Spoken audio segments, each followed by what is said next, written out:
मागचे 2 वर्ष झालं मी घरातच आहे. तर आता हा विचार करते की आता जरा कामाला सुरुवात करावी. रमा पण आता 10 महिन्याची झालेली आहे. म्हटलं आता चला आता काम सुरू करूयात. तर सकाळी-सकाळी मी आणि अनिकेत निघालो होतो माझ्या कामावरती. तर अनिकेत मला सोडणार होता. आज रमा बाळाला पण घेऊन गेले होते मी, कारण की रमाची आजी येणार होती तिला घ्यायला. तर आजीकडे रमाला दिलं होतं मी. तर मी पण मस्त असं फ्रेश वगैरे झाले तिकडे गेल्यानंतर आणि चेंज वगैरे करून घेतलं. आणि तिकडे पण ग्रूमिंग वगैरे करावं लागतं, कंपल्सरी आहे की ग्रूमिंग आपण करावंच लागतं. तर जे मला येतं तेच मी आता काम करायचं म्हटलं विचार केला. पार्लरचं तर आपल्याला जमतच होतं. म्हटलं आता पार्लरमध्येच पुढं थोडंसं करिअर करावं.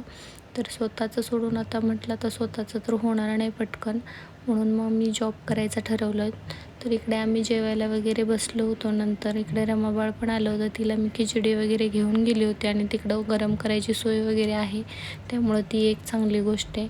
इकडे नंतर ना आम्ही फूड रिच्युअल्स करून घेतले सगळे आणि मॅडमने आम्हाला सगळं सांगितलं होतं कसं काय काय करायचं.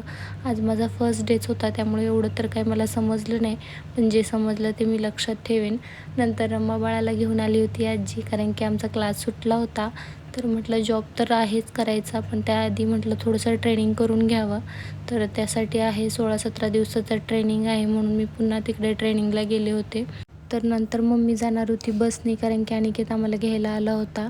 त्यामुळं मी आणि अनिकेत तर जाणार होतो गाडीवर आणि मम्मी म्हटली ठीक आहे मी बसने जाते. मग मम्मी पुढे गेली घरी ती, आणि त्यानंतर म्हटलं आज स्वयंपाकाला घ्यावं, चिकन वगैरे घेतलं आणि इतकी भूक लागलेली म्हटलं आधी मंचुरियन खाऊन जाऊयात.